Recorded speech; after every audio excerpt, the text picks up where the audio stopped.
Today, you are going to get 7 of my favorite breakfast ideas for enhancing fertility with PCOS. I hope you've listened to the blood sugar balancing episode a few weeks back about the importance of blood sugar and PCOS. If not, head on over and listen to that one first, okay? But before we get into these recipes for you and ideas for breakfast, I wanted to make sure that you've gotten your PCOS fertility checklist, okay? This is a free resource that I have for you, and this is really important. It's 10 items that you need in place in order to improve your fertility with PCOS.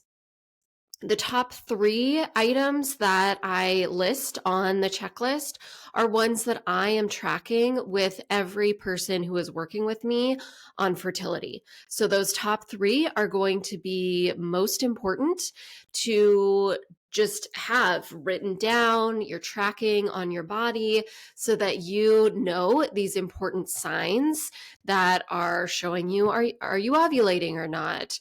What is your PCOS type? So you want to get clarity on those. And then the rest of the 7 are important pieces of a PCOS fertility plan that you want to be sure that you have on board in order to help your fertility.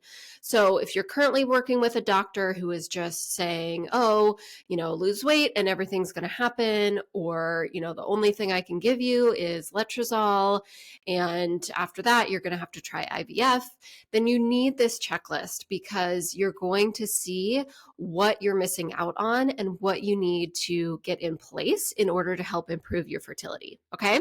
So you can get that at drangelapotter.com/checklist. I will include that link in the show notes so that you can just hop right on over there and get access to that. So today we are diving into some breakfast ideas. And why are we doing this? Well, number one, I want to give you some just foundational, good information that you can move forward with that helps you start implementing support for your body to help improve your fertility. And food is the foundation of all good health. And you might be wondering, well, why are you qualified to be talking with me about what foods to be eating to support fertility? And that's a great question because in most medical schools, nutrition is not included, or maybe it's just like, a couple of hours in this whole big medical curriculum. So I am a functional medicine practitioner, so I have been well-versed in nutrition throughout my medical training. And as well, I was a nutritionist before I even became a doctor. And nutrition is my passion. It's where I first became really excited about health. And in my nutrition program, so I did my undergraduate degree in nutrition. In that program, culinary arts was a part of that. It was wonderful. We had this big, beautiful kitchen. And we would go down there and cook recipes, develop recipes. And so that is really the foundation of my training as a doctor, because that's what catapulted me into wanting to know more about health and all of that. And right now I'm focused more on the clinical side. Of course, I'm talking about nutrition and recipes with everyone who's working with me. But if you're interested in more of the cooking side of things, classes, let me know, because I'm developing these things based on what you need, what would really benefit you. So if that's something that you're interested in, let me know, because I can start putting some things together. So my background in nutrition and culinary arts is why we are talking here today about breakfast ideas. So blood sugar is super important to balance for PCOS.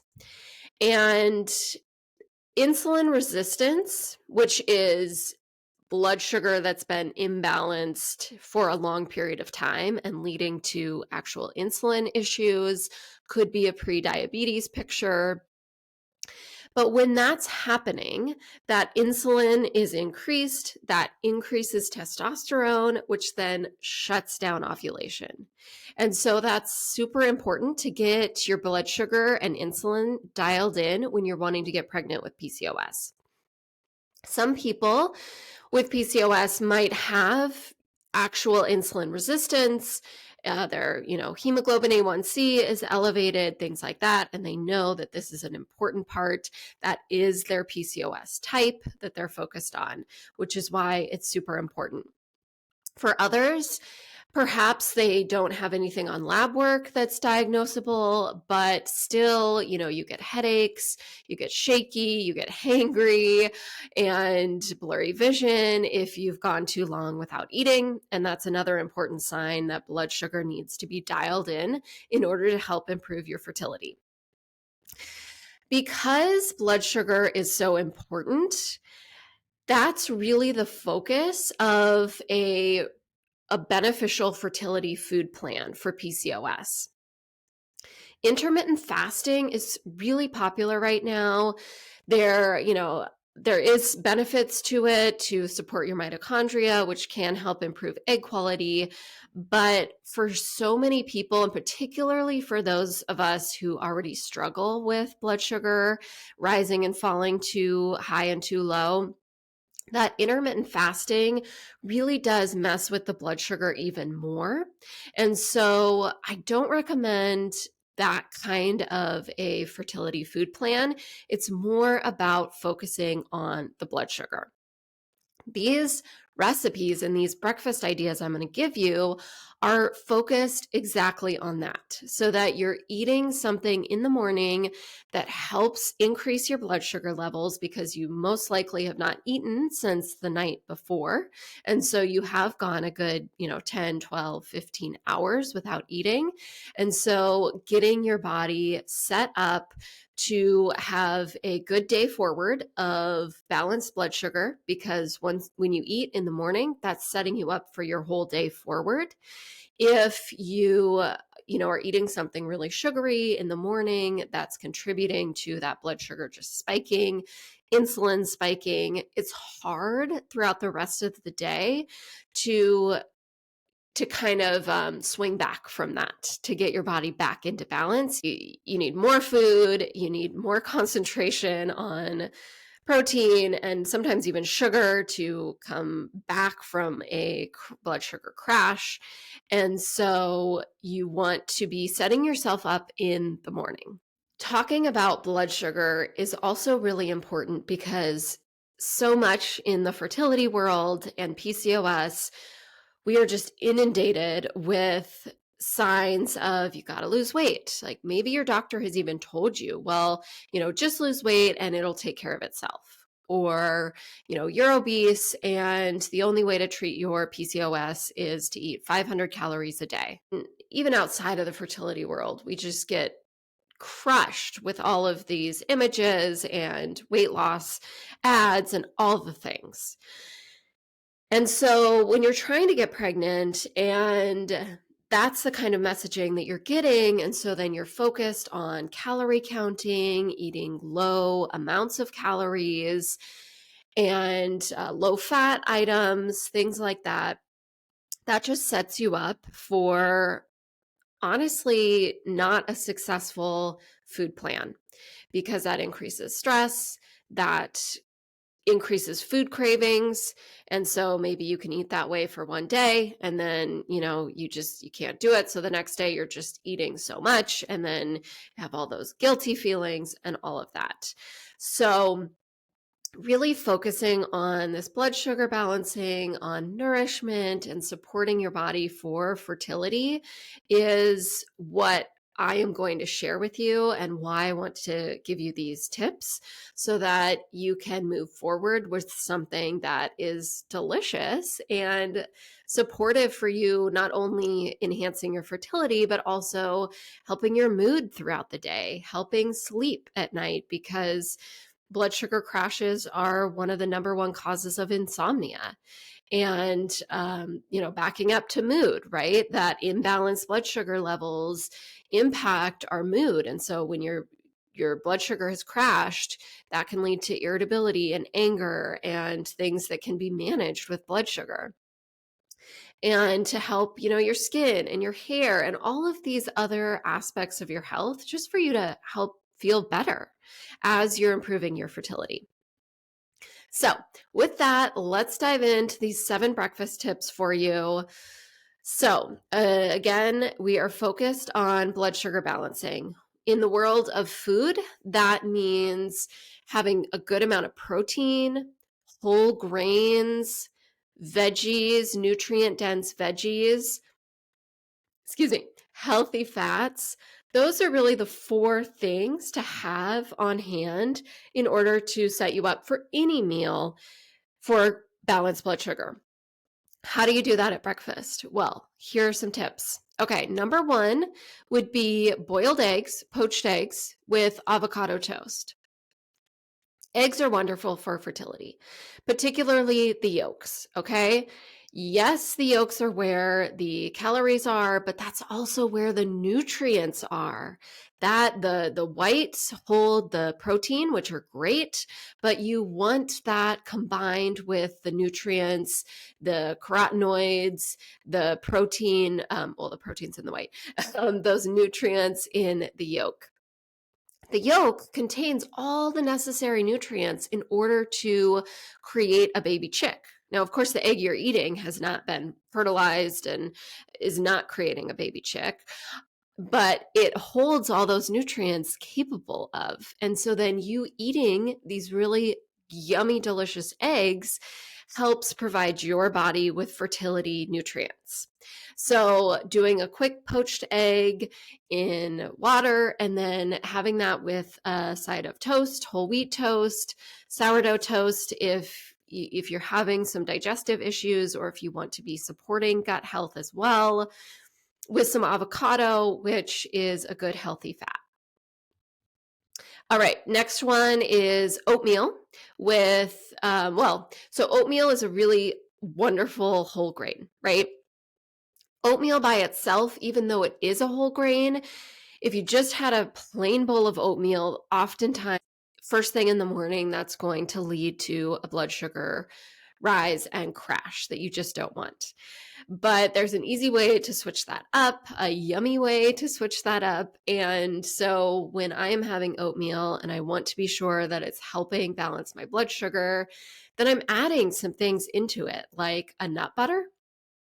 Mix that in, nut or seed butter, right? You could try some sunflower seed, sun butter, right, from sunflower seeds, and almond butter, peanut butter, or something like that.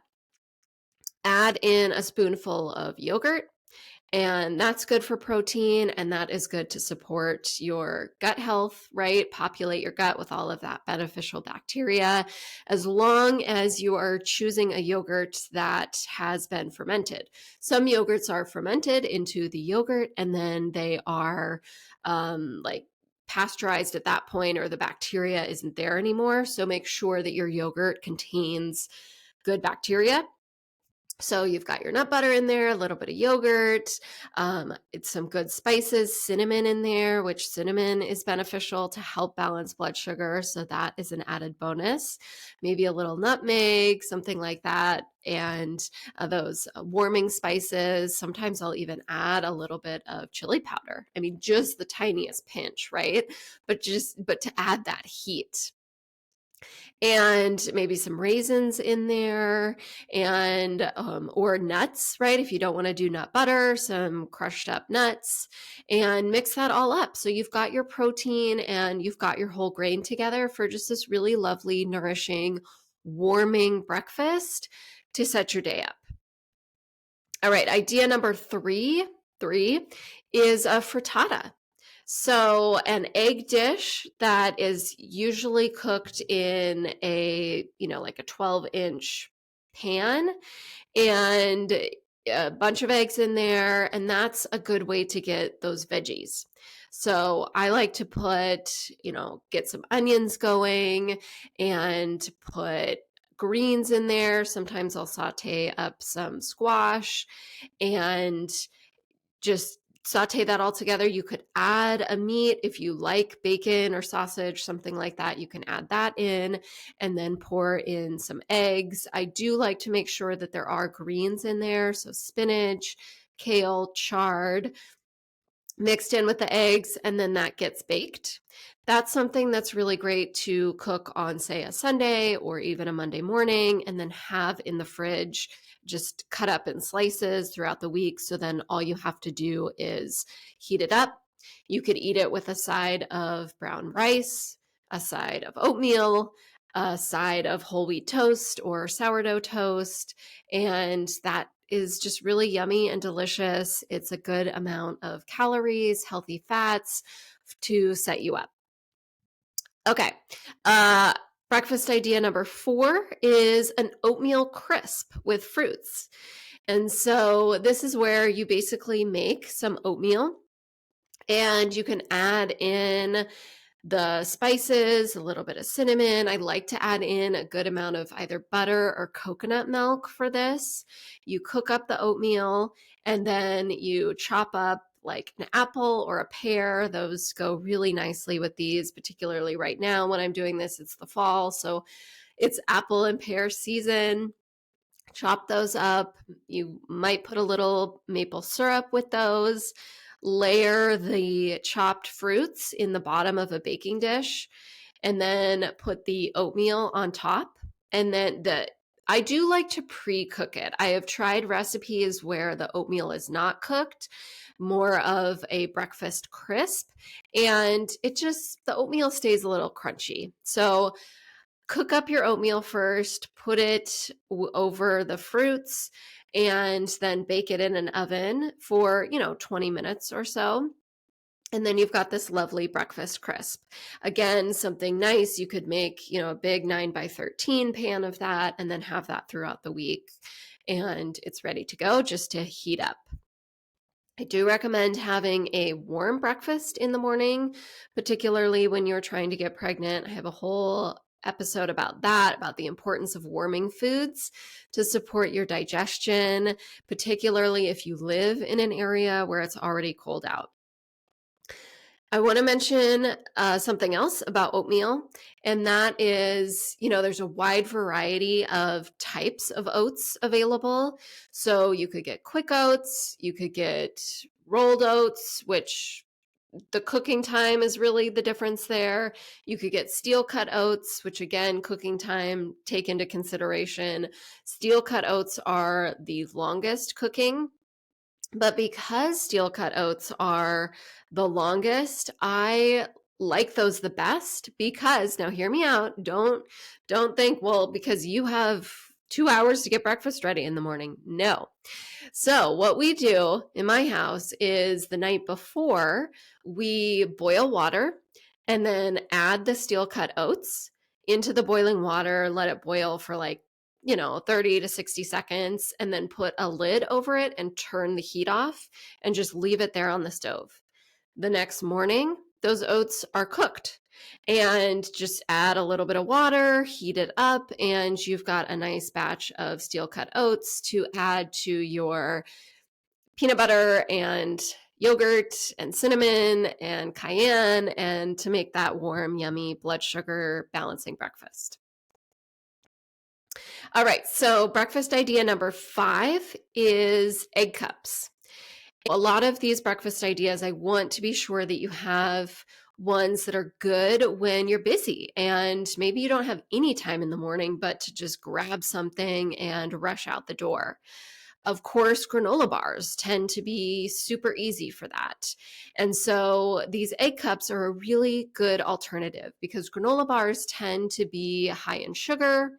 The grains that are used are typically high processed if they're adding like a cereal grain in there, like a dry cereal. And so, if you've got to rely on granola bars, that's fine. But if you're able to add in something else that's really easy but extra nourishing, these are some ideas. So these egg cups, similar to a frittata, But what you do is you can start by cooking on the stove, right? Get some onions in there, maybe some squash, definitely greens. Again, spinach, kale, chard, those dark leafy greens. Get those in the pan, and then get your muffin tin out. Oil your muffin tin, butter, coconut oil, things like that. And then put your veggies in there, put your eggs in. You could put a little bit of cheese on top, and then pop those in the oven. Again, you then have, most muffin tins, depending on the size of the muffins, are going to have 12 in that pan. So if you pop those in the oven and then cook them, you have breakfast for the next week ready for you. And again, they can just be put in a little baggie or a Tupperware, whatever, in your fridge so that you can just grab it and go. So then another super simple breakfast idea is just a piece of toast with either a nut butter or a seed butter or avocado. And these are great, choose a whole grain bread, potentially a sourdough bread, again, to help with digestion. And having the nut butter or the avocado. And if you're having avocado, add a hard-boiled egg on top of that or on the side. You could have a hard-boiled egg on the side of a piece of toast with the nut butter, because I don't know how delicious the egg would be on the nut butter, but if that's what you like, cool. And so again, it's about having, a little bit of whole grains with you, protein, healthy fats. And so hard-boiled eggs are great to have in the fridge. Again, you could cook up a pot of a dozen eggs or 6 eggs and keep those in the fridge. You can even peel every one of them, right? So you've cooked them, you've peeled them, and they're in the fridge. So then in those early mornings, you are just putting a piece of toast in the toaster, adding some avocado, grabbing your egg, and there you have just this wonderful, warm, nourishing breakfast. And then breakfast idea number 7 is to have an egg in whatever way, maybe poached, scrambled, or your hard-boiled eggs that you hard-boiled the other day, and having that over roasted sweet potatoes or making like a sweet potato hash brown. And I love sweet potatoes, particularly here in the fall, but they just have that sweetness to them. They are rich in carotenoids and antioxidants. And so if you just have some roasted sweet potato cooked up, I like to cube mine, put a little olive oil, put some nice salt on it, and bake it in the oven for about 45 minutes to an hour at 400, and then they get nice and crispy. But I would have done that, say, on the weekend or on one day where I had some extra time, and then I kept those sweet potatoes in the fridge. So then just pop them out, warm them up, have an egg in whatever way that you like. Have 2 or 3 eggs, honestly. Like, also, when I say an egg, I'm not meaning like, okay, but we want to follow those calories. Like, make sure you're only eating 1 egg.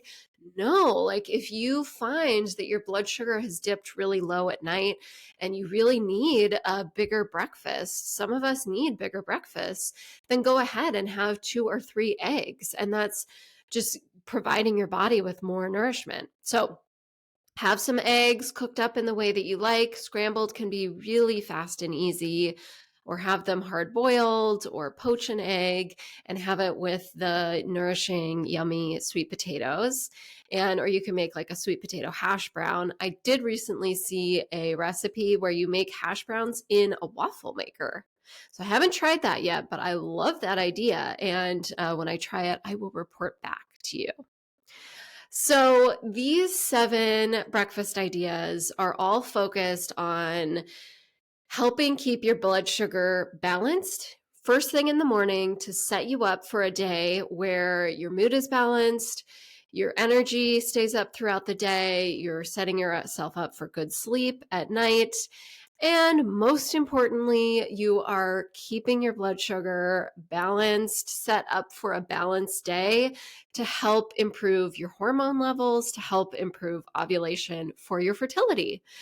So I hope you jotted down these notes. Let me know when you try these breakfasts, how you like them.